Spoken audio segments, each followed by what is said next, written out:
Atleta sa long jump nga taga-probinsya sa Iloilo ang labing unang nakahatag og gold medal alang sa Western Visayas. Nini nagpadayon nga palarong pambansa 2024. Si Femari Dumabok sa report. Susama sa ubang mga batanon nga hilig makighugoy-hugoy sa iyang mga barkada. Apan di lang sila basta magbarkada, kay sila mga atleta nga nagrepresentar sa Western Visayas. Ug usa kanila ang 17 anyos nga si Sam Kenji Bantilio, nga labing unang nakahatag og gold medal sa Western Visayas ning palarong pambansa 2024. Kini ang winning video ni Bantilio nga human madeklara nga mo'y first gold medalist, midagan siya og migakos sa usa sa iyang coach kinsa iya ra usab nga uyuan nga si Raymond Steele de los Reyes.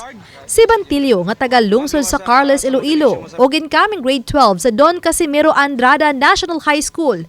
Nitugan nga iyang uyuan ang nakapadasig kaniya nga mahimong atleta.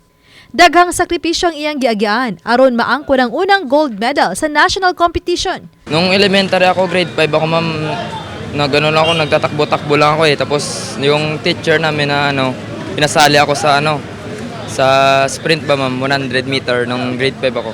Hanggang sa grade 6 ako, pinatuloy ko na lang hanggang ngayon. Madali lang panoorin nun, pero pag gawin mo mahirap. Daming technique na kailangan matutunan. Mapasalamaton siya sa suporta sa iyang pamilya ug mga higala. Kisa matod niya usa sa hinungdan sa iyang mga kalampusan ug inspirasyon nga makabot ang pangandoy nga mokumpit sa laing nasod dala ang pangalan sa Pilipinas.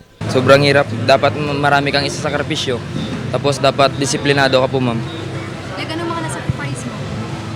Yung ma'am, humiwalay sa kinamama. Mag-training lang na maigi, magtiyaga, magsakripisyo at disiplinahin lang ang sarili. Uban ni Godfrey Rilien, Femari Dumabok.